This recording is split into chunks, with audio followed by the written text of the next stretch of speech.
Hi, I'm Aaron. I'm the designer at Still&Nimble, and I'm going to show you how you can make websites in Figma faster and without the endless QA using our seamless website framework. If you bought the framework from Gumroad, you can open your zipped folder and import the Figma file directly into Figma. This is your master file, which we recommend duplicating for each client and then renaming accordingly. Over on the left hand side, you'll notice the assets panel. Inside Figma, we have a library of sections and components that you can use to build out your designs. Looking at this example UI, I'm going to need a masthead and a header, and then a cards section. Below that, I'll need another cards section. Then I'll need an undefined 3-column layout to create a more unique design. Both of these are incredibly simple with Seamless, because we have an extensive library of pre-built sections, but also a large array of scaffolding. These scaffolding act as empty containers, and within it I can make completely unique layouts. Now we've got the general structure, but the pages don't quite match. So I want to go back in and I want to use Figma's variants feature to swap out some of these sections. Over in the right hand sidebar, you'll notice that Seamless comes pre-baked with multiple different layouts. And each of these layouts exist across 5 different breakpoints from desktop down to mobile. So you can build desktop and mobile layouts in tandem, or move from one breakpoint to another in just a few seconds. Now we're a few minutes into this, and the page is fully structured, and I've got a wireframe that I can very easily show the client. To turn this into a design, rather than just throwing the wireframe away, I'm going to work back into each of these sections. That not only allows me more time to spend concentrating on the design, it also allows the copywriters to understand where copy needs to exist, and for developers to understand how the page is going to come together.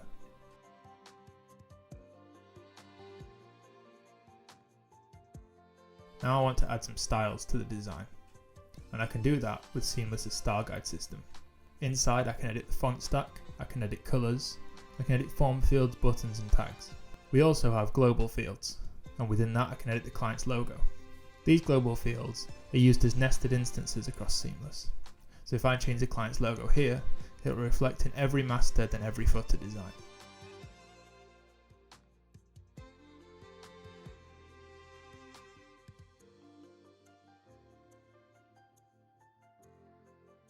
Seamless comes with 2 font stacks by default, a primary font and an alternative. I'm going to use the Batch Styler plugin, and I can change all the primary fonts and all the alternative fonts in just a few clicks. In this instance, I'm going to update the primary fonts to something friendly and open like Poppins, and I'm also going to update the alternative font to something a little bit more engaging like Corbin. Changing your colour palettes is just as simple in the Seamless framework.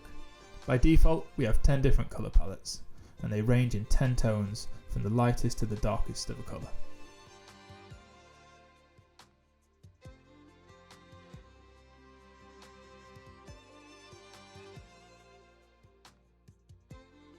All the palettes are listed in the right sidebar, and we can simply right click and delete any that we don't need. For most clients, I'll create a gradient, and I'll eyedropper that gradient to create my 10 tones of a colour. In this instance, the colour palette's already been defined, so I can work straight through this and duplicate on this file. We can select the colour, edit the style, and then eyedropper the tone that we want. This change then reflects the colours across the entire design. I'm going to quickly create the rest, and then we can run through and turn this wireframe into a fully bespoke design.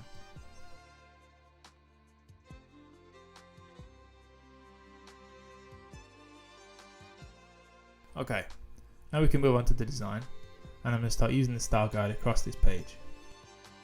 I'm going to start updating the primary and alternative fonts from the style guide, and I'm also going to add a little bit more colour to this design.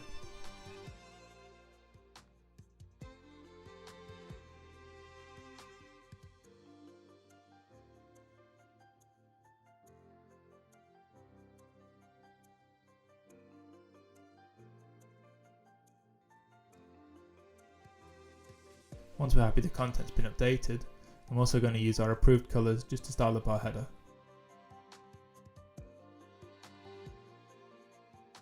Now this masthead's got a subtle gradient, so I can break the colour in the right hand side, and I can use the eyedropper to move from the 2 local styles instead.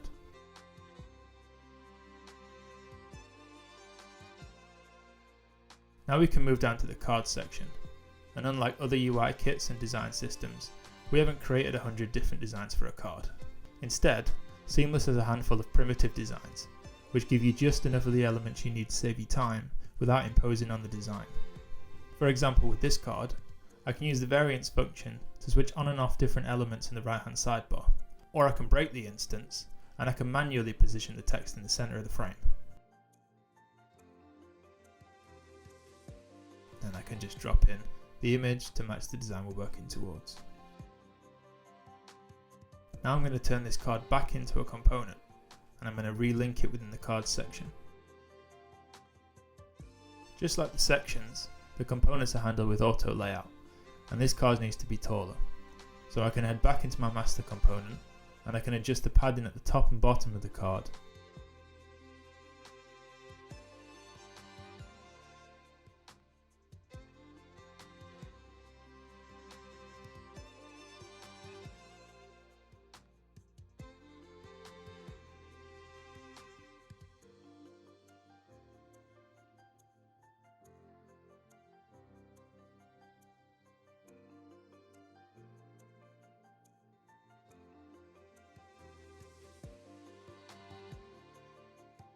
For the section below, I'm looking at using slightly more of a tile layout.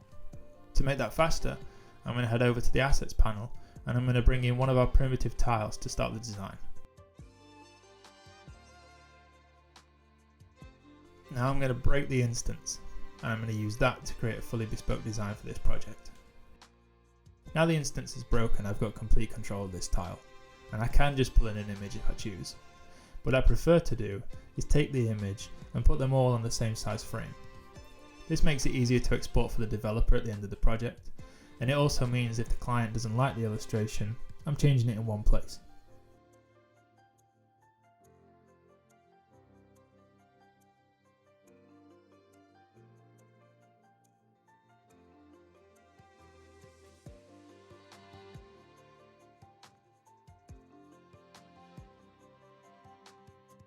Okay, now I'm happy with the design. I'm going to turn this into a component, and then I can relink it within this tiles section.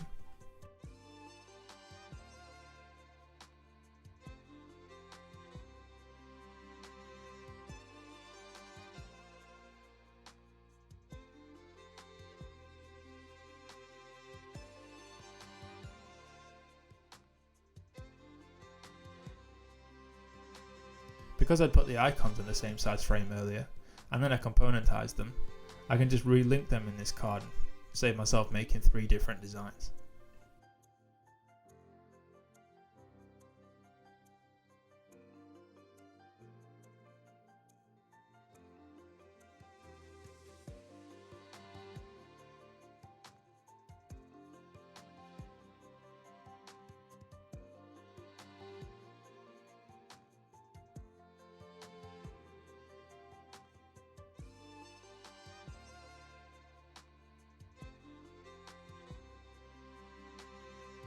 Because Seamless is created for designers, we haven't planned out every layout. So this layout below isn't something that's covered in the framework. Because we use scaffolding to plan the layout, we already know we've got 3 columns here to fill. So all I need to do is break the instance, and I've got full control over this section. Looking at the design we're working towards, I want to bring over this collection of images, and also this section of text.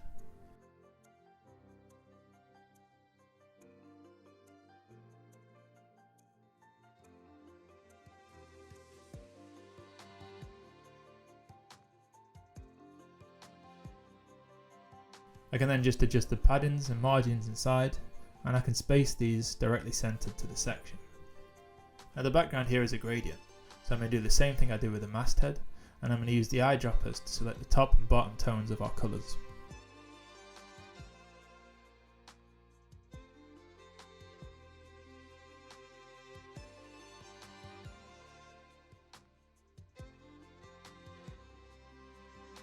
Now I'm going to quickly run through the rest of this design, following the exact same approach I've already taken. I'm going to adjust the background colours, and I'm going to use the primitive sections and components and turn this into a fully bespoke design.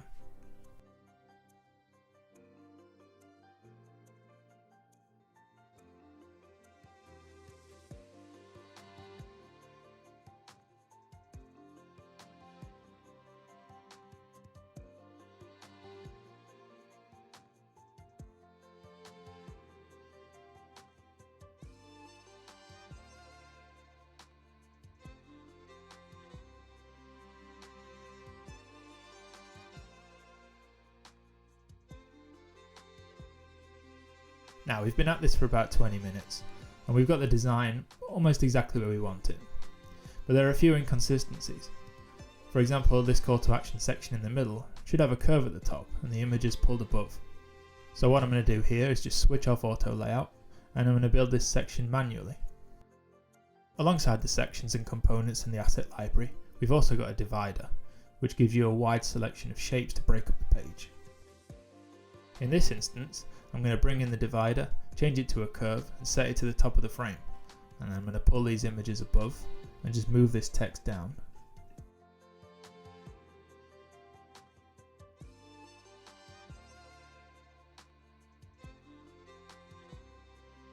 We can follow that same approach anywhere on the page, as Seamless doesn't limit designs to something that follows layout restrictions. For example, in this UI that we're building, we want to add some paw prints above the header and into the background above the footer.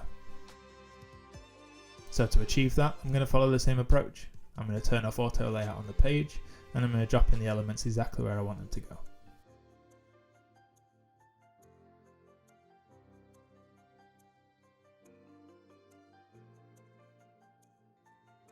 Now I think we're pretty much there with the design, so I'm going to click on the preview and I can show you one of Seamless's features. All of the sections and components have been built out from primitive layouts that give you exactly what you need, but they've also been considered from a prototyping perspective. For example, with this carousel, it works out the box pretty much as you would expect on a real website, but the real feature is how quickly you can make this responsive. Because each of these sections has 5 different breakpoints, you can move from desktop to tablet to mobile in just a few seconds. For example, if I duplicate this desktop design and I make sure that I've turned auto layout on, within my individual sections, I can use the variance panel to switch everything to 320 pixels.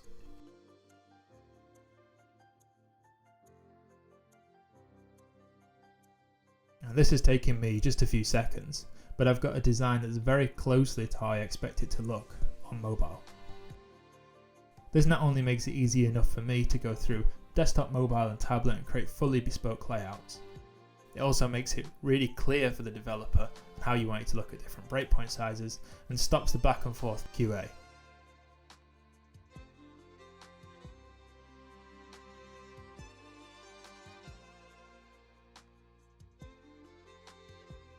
Now if you remember earlier, we turned the auto layout off on this call to action section to create a design that was a little bit more bespoke. All I want to do is turn the auto layout back on, switch the stacking direction to downwards, and then it's just a case of filling the container and swapping a few margins, and I've got a design that looks pretty much as I expect.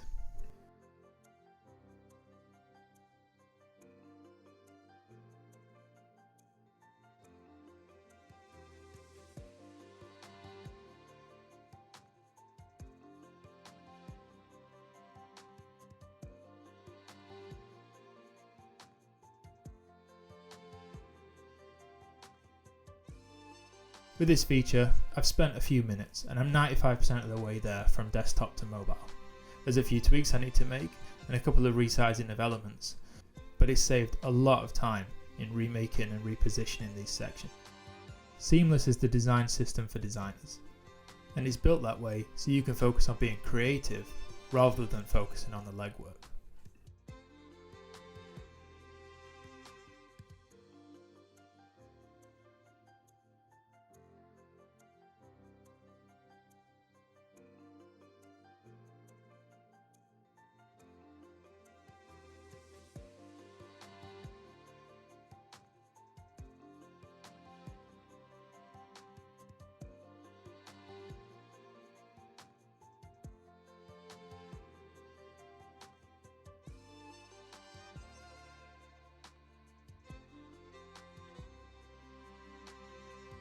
If you'd like to grab a copy of the Seamless framework for yourself, you can buy a copy at Gumroad, at Creative Market, or in the link in the description.